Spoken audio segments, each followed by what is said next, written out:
আমি আমার ছোট বোন তিশাকে বললাম, তিশা তুমি আমার খুব পছন্দ। এই পৃথিবীতে আমার দেখা সবচেয়ে বেশি সুন্দরী মেয়ে তুমি। তিশা আমি তোমাকে বিয়ে করতে চাই। তোমাকে আমি না পেলে আমি বাঁচব না তিশা। আমি তোমাকে অনেক অনেক ভালোবাসি এবং কি আমার জীবনের চাইতেও বেশি ভালোবাসি। আমার এই কথা শুনে তিশা উত্তরে বলল, ভাইয়া তুমি আমাকে এত ভালোবাসো আমি জানতাম না। আসলে ভাইয়া আমিও তোমাকে অনেক ভালোবাসি। কিন্তু আমি কখনো তোমাকে বলতে পারিনি। আমি তো সব সময় তোমাকে ভাইয়ার চোখেই দেখি। তারপরেও তোমাকে ভালোবাসি ভাইয়া। কিন্তু তোমাকে কখনো বলতে পারিনি। সত্যি কথা বলতে ভাইয়া তুমিও আমার অনেক পছন্দের একটা মানুষ। তারপরও আমি বললাম তিশা, তোমাকে পাওয়ার জন্য আমি সব কিছু করতে পারি। সত্যি করে বলো তো তুমি কি আমাকে ভালোবাসো? তখন তিশা বলল, জি ভাইয়া আমি তোমাকে অনেক ভালোবাসি। কিন্তু কোনো দিন প্রকাশ করতে পারিনি। আমি বললাম, ঠিক আছে তিশা। তুমি যে আমাকে ভালোবাসো তা শুনে আমি এই মুহূর্তে পৃথিবীর সব চাইতে খুশি। তারপর আমি আমার ছোট বোন তিশা বলল, ভাইয়া তোমার আমার সম্পর্কটা কি আমার বাবা মা মেনে নিবে? আমি বললাম, তিশা তুমি কোনো চিন্তা করো না। সেটা আমার উপর ছেড়ে দাও। তুমি শুধু আমার কথা অনুযায়ী কিছু করতে হবে। আমি কি করব ভাইয়া? আজকে রাত্রে আমি তোমাদের ঘরের পিছনের জানালা দিয়ে আস্তে আস্তে টোকা দিলে তুমি বের হয়ে আমাদের বাড়ির পিছনের প্রাইমারি স্কুলে চলে আসবা। তারপর আমার চাচাতো বোনকে রাতের অন্ধকারে প্রাইমারি স্কুলের রুমে নিয়ে। বন্ধুরা তা শুনলে তোমরা ঠিক থাকতে পারবে না। আজকের গল্পটি অনেক মজাদার হতে চলেছে। তবে বন্ধুরা, তোমাদের কাছে আমার ছোট্ট একটা অনুরোধ। তোমরা আমার চ্যানেলটিকে সাবস্ক্রাইব করে অবশ্যই আমাকে সাপোর্ট করবা। আমার নাম অনিক। আমার বর্তমান বয়স 22। আজকে আমি তোমাদেরকে যে গল্পটি বলবো তখন আমার বয়স ছিল 16। আর আমার একটা চাচাতো ছোট্ট বোন ছিল। তার বয়স ছিল 13। তার নাম ছিল তিশা। সে দেখতে অনেক সুন্দরী এবং কিউট ছিল। ছোটবেলা থেকেই তাকে দেখলেই আমার মনের ভিতরটা কেমন জানি হয়ে উঠত। যদিও সে আমার চাচাতো বোন ছিল, কিন্তু তারপরেও নিজের বোনের মতোই আমি তাকে সব সময় দেখতাম। সে আমার আপন কাকার একমাত্র মেয়ে। কাকা বিয়ে করেছে অনেক দিন হয়ে গেছে। কিন্তু তাদের ঘরে আর কোনো ছেলে মেয়ে নেই। একটাই মেয়ে, তার নাম হলো তিশা। তিশার বয়স যদিও মাত্র 13 হবে। কিন্তু তিশাকে দেখলে মনে হয় যেন আসমানের পরী। তার রূপ এত সুন্দর, এত লাবণ্যময়ী, আর চেহারার সৌন্দর্য তো বলাই বাহুল্য। কি বলবো বন্ধুরা, যদিও আমি তখন ইন্টারমিডিয়েটে পড়তাম। তেমন কিছু বুঝতাম না। শুধু সব সময় তার দিকে হা করে তাকিয়ে থাকতাম। এরকম একটি সুন্দরী মেয়েকে দেখলে কিভাবে টিকে থাকতে পারি, তাও আবার আমার চোখের সামনে সব সময় ঘোরাঘুরি করে। আস্তে আস্তে তার প্রতি আমার অন্যরকম চিন্তা ভাবনা চলে আসতে থাকে। আমি খুব বিস্মিত হইতাম যখন তাকে দেখতাম। আমার ছোট বোন সে যখন আমার চোখের সামনে গিয়ে মাঝে মধ্যে আমার সামনে দিয়ে হেঁটে যেত, তখন আমি তার দিকে অপলক চোখের দৃষ্টিতে তাকিয়ে থাকতাম। কলা মনে মনে ভিন্ন কিছু ভাবতাম। তার রূপ এবং সৌন্দর্য আমাকে এমনভাবে পাগল করেছে। একটা সময় আমি তাকে ছাড়া কোনো কিছু কল্পনাও করতে পারি না। যেদিকেই তাকাই আমি শুধু তাকেই দেখি। সে যেন আমার কল্পনা হয়ে গিয়েছে। যাই হোক বন্ধুরা, তারপর আমি ভাবলাম, চোখের সামনে এমন একটা পরী সব সময় ঘোরাঘুরি করে, অথচ আমি কিছুই করতেই পারছি না। আর সবচেয়ে বড় কথা হচ্ছে, বন্ধুরা, সে আমার ছোট বোন, যদিও সে আমার আপন ছোট বোন না। আমার কাকার একমাত্র মেয়ে, অর্থাৎ আমার চাচাতো বোন। তাই আমি তাকে কোনো কিছু বলতে পারছি না। কিন্তু এইভাবেই আমার আর দিন যাচ্ছিল না। কিন্তু আমার মনের কথাগুলি তাকে প্রকাশও করতে পারছিলাম না। মনে মনে ভাবলাম, আমি যদি আমার মনের কথাগুলি তাকে প্রকাশ করি, তাহলে সে যদি কাকির কাছে বলে দেয়, তাহলে তো আমার সর্বনাশ হয়ে যাবে। এই চিন্তা ভাবনা করে আমি আমার মনের কথাগুলি আর প্রকাশ করতে পারছিলাম না। কিন্তু তাকে প্রকাশ না করে আর থাকতেও পারছিলাম না। তারপর একদিন ভাবলাম, যে করেই হোক আমি তাকে আমার প্রেমের ফাঁদে ফেলতে হবে। যেভাবে করে হোক তাকে আমার পেতে হবে। মনের মধ্যে বন্ধুরা তখন আমার ভিন্ন চিন্তাভাবনা চলছে। বিশেষ করে আমার মনের ভিতরটা ভিন্ন হয়ে গেল। যেভাবে হোক আমি তাকে আমার অনুকূলে আনব। এই চিন্তা ভাবনা নিয়ে তার সাথে প্রথমে ভালো করে প্রেমের অভিনয় শুরু করলাম। কিভাবে তার সাথে অভিনয় করব? মানে একবারে ভালোভাবে ফ্রি হব, সেই কৌশল খুঁজে পাচ্ছিলাম না। মনে মনে চিন্তা করলাম, কিভাবে তাকে আমার অনুকূলে আনা যায়। আমি যা বলি সে তাই করবে। এক কথায় সে আমার হাতের পুতুল হয়ে যাবে। এরকম কিছু চিন্তা ভাবনা করছিলাম, কিন্তু কোনো কিছু মাথায় আইডিয়া আসছিল না। আর তাছাড়া আমার বাবা আমার কাকার মধ্যে খুব একটা বেশি ভালো সম্পর্ক ছিল না। তারা বিভিন্ন বিষয় নিয়ে সব সময় ঝগড়াঝাটি করত। কিন্তু আমার কাকি আমাকে খুব ভালোবাসত, খুব মহব্বত করত।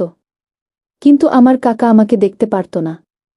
আমার চাচাতো বোন আমাদের এখানে বিভিন্ন প্রয়োজনে আসত এবং আমার মায়ের সাথে তার ভালো খাতির ছিল। কিন্তু আমার কাকার মেয়েকে আমার ধারে কাছে আসতে দিত না কাকা। মানে আমাকে দেখলেই উনি যেন হিংস্র হয়ে যেত। মনে মনে রাগ হতো। আমি জানি না কেন উনি আমার সাথে এরকম করত।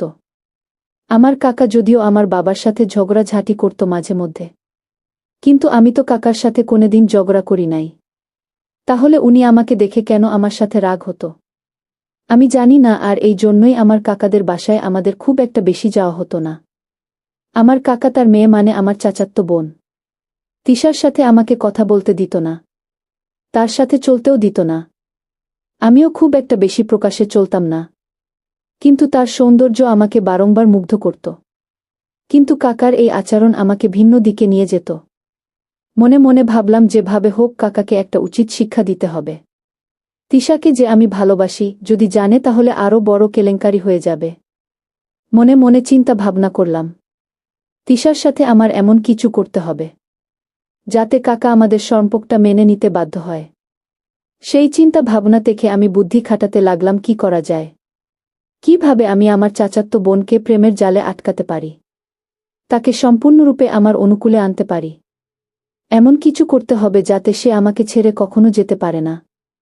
তাহলে আমার চাচা আর আমাকে দেখে আর রেগে থাকবে না, বরঞ্চ জামাই আদর করবে। ভাবতে ভাবতে আমি রাতে হঠাৎ করে ঘুমিয়ে পড়লাম। কিন্তু ঘুমের মধ্যে তিশাকে নিয়ে স্বপ্ন দেখলাম। স্বপ্নটি দেখার পর আমি আরো হতবাক হলাম। ভাবলাম আমি আমার মনের মানুষটাকে কখন মনের ভাষা প্রকাশ করব এবং কখন তাকে আপন করে পাব। এই সব চিন্তা করছি আর আমাদের বাসায় বসে বসে টিভি দেখছি। হঠাৎ করে একটি নাটকের সিন ঠিক আমার জীবনের মতোই আমার চোখের সামনে ভেসে উঠল। আমি খুব মনোযোগ সহকারে দেখতে শুরু করলাম যে কিভাবে একটা ছেলে একটা মেয়েকে খুব সহজে ইমপ্রেস করতে পারে। আমি নাটকের দৃশ্যটি দেখে আমার মনটা শান্ত হয়ে গেল। ভাবলাম এই টেকনিকটা যদি আমি অ্যাপ্লাই করতে পারি তাহলে হয়তো আমার চাচাতো বোন আমাকে কখনো ছেড়ে যেতে পারবে না এবং সে আমার কথায় উঠবে এবং বসবে। পরের দিন সকালে থেকেই চিন্তা করলাম এই কৌশলটা কাজে লাগানো। সকালে ঘুম থেকে উঠে কলেজে চলে গেলাম। কলেজ থেকে আসার সময় কিছু ভালো ভালো বিদেশি চকলেট তিশার জন্য উপহার নিয়ে আসলাম। এমনিতেই আমি তার সাথে খুব একটা বেশি কথা বলতাম না, আর আমার কাকা বলতো আমাকে তার সাথে চলাফেরার জন্য আমাকে দিত না। তাই আমাদের মধ্যে দূরত্বটা ছিল অনেক বেশি। কলেজ থেকে এসে সেদিন চকলেট নিয়ে আনতে আস্তে করে আমি পিছন থেকেই তিশাকে সুযোগ বুঝে ডাক দিলাম।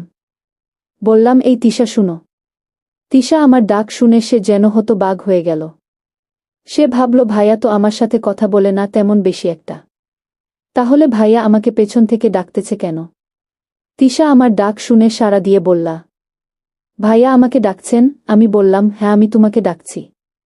তারপর আমি কোনো কিছু না বলে তার হাতে কতগুলো বিদেশি দামি দামি চকলেট দিয়ে বললাম, তিশা আমি তো তোমাকে এখন পর্যন্ত কোনো কিছু দিতে পারি নাই। খুব ইচ্ছা হচ্ছিল তোমাকে এই চকলেটগুলো উপহার দিতাম, তাই তোমার জন্য নিয়ে আসলাম। তুমি আমার উপহারটা রাখবা? সে বলল, ভাইয়া আপনি কি বলছেন, কেন রাখব না? আপনি তো আমার বড় ভাই, আপনি আমার আপন চাচাতো ভাই, আপনি তো আমাকে চকলেট দিতেই পারেন।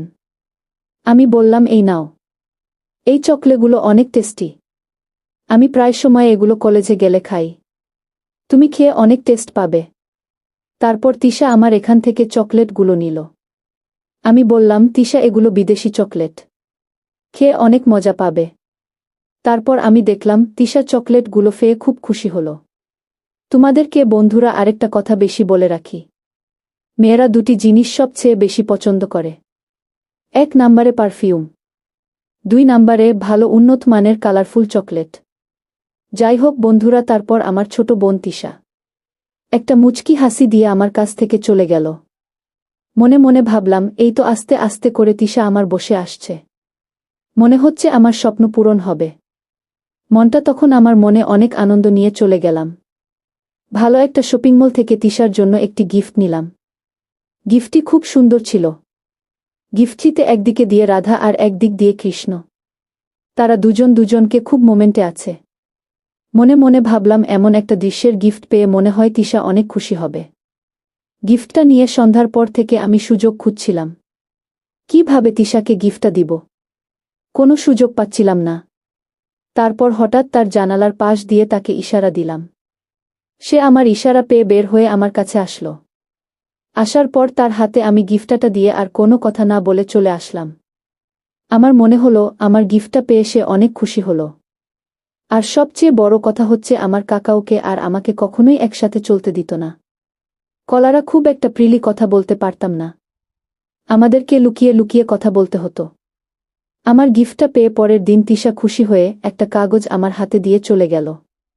আমি জানতাম না সেই কাজকে কি লেখা। আমি তো অবাক হয়ে গেলাম যে আমার ছোট বোন এত সুন্দর করে চিঠি লিখতে পেরে। সেই চিঠিতে কি আবেগময় কথা লিখেছে। তার কথা শুনলেই আমি কেমন জানি হয়ে যাই। তাকে পাওয়ার জন্য কল্পনায় হারিয়ে যাই। কিন্তু কিছুই করার ছিল না। আমি তাকে আমার অনুকূলে আনার চেষ্টা করছিলাম। এই ভেবে ভেবে তিশাকে তার চিঠির উত্তর হিসেবে আমিও একটা চিঠি দিলাম। চিঠিতে আমিও আমার ভালোবাসার কথা তাকে গভীরভাবে প্রকাশ করলাম। এভাবেই হয়ে গেল আমার একটা ভিন্ন রকম সম্পর্ক।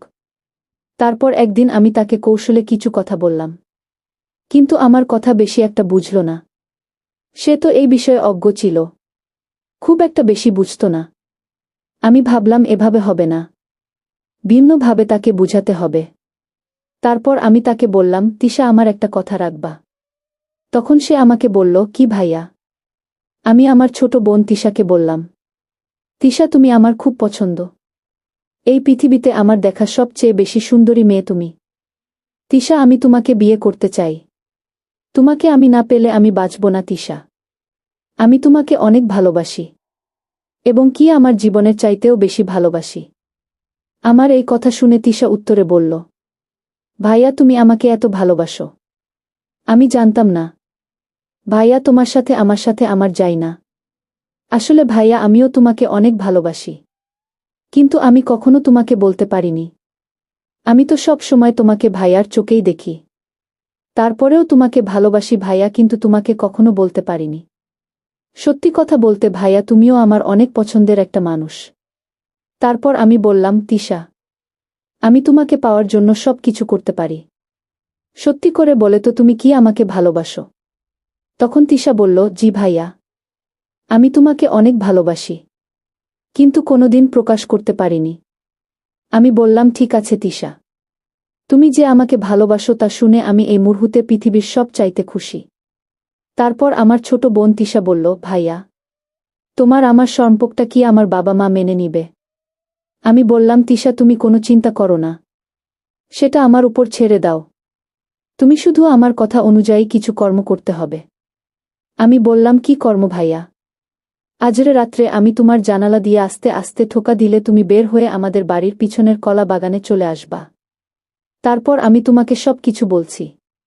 তারপর বন্ধুরা, আমি চাচাতো বোন তিশা আমার কথা মতো সেই দিন রাতে আমাদের বাড়ির পিছনে প্রাইমারি স্কুলের মাঠে আসলে তাকে এমন কিছু করেছিলাম, যার ফলে অল্প কিছুদিন পরেই তিশার অবস্থা অন্যরকম হয়ে যায়, যা আমাদের পরিবার এবং তিশার বাবা সহ আমাদের ঘরোয়াভাবে বুঝে ফেলে। তারপর তিশার বাবা এবং আমাদের পরিবার আমাদের সম্পর্ক মেনে নিয়ে আমাদের বিয়ে দেওয়ার সিদ্ধান্ত নেই। অবশেষে আমাদের পরিবার এবং তিশার পরিবার সবাই মিলে ধুমধাম করে আমাদের বিয়েটা হয়ে যায়। বিয়ের রাতেই তিশা আমাকে বলল, ওগো আমার প্রাণের স্বামী, সত্যি তুমি অনেক ইন্টেলিজেন্ট। যদি তুমি আমার সাথে এমন একটা কাণ্ড না করতে তাহলে তো আমার বাবা মা কখনোই আমাদেরকে মেনে নিত না, আর বিয়েও দিত না। তারপর আমি আমার বউ তিশার কথা শুনে বললাম, ওগো আমার প্রিয়তমা, সেই দিন যদি আমি তোমার সাথে এই কৌশলতা না কাটাতাম তাহলে আজকে তোমার আমার এমন পরিস্থিতি হতো না। তারপর আমি আর আমার বউ মিলে একটা স্বর্গীয় হাসি দিয়ে আমাদের জীবনের সূচনা পর্ব শুরু করলাম। বন্ধুরা, আজকে এই পর্যন্তই। আবারও আসব তোমাদের মধ্যে নতুন কোনো ভিডিও নিয়ে। ভিডিওটি যদি তোমাদের ভালো লাগে তাহলে একটি লাইক দাও। প্রতিদিন আমি তোমাদেরকে একটা করে নতুন গল্প উপহার দিব। তাই তোমাদেরকে অনুরোধ করে বলছি, তোমরা যদি এই রকম শিক্ষামূলক গল্প পেতে চাও তাহলে দয়া করে আমার চ্যানেলটি সাবস্ক্রাইব করা। পরিশেষে তোমাদের সকলের সুস্বাস্থ্য কামনা করি। ভিডিওটি দেখার জন্য অসংখ্য ধন্যবাদ।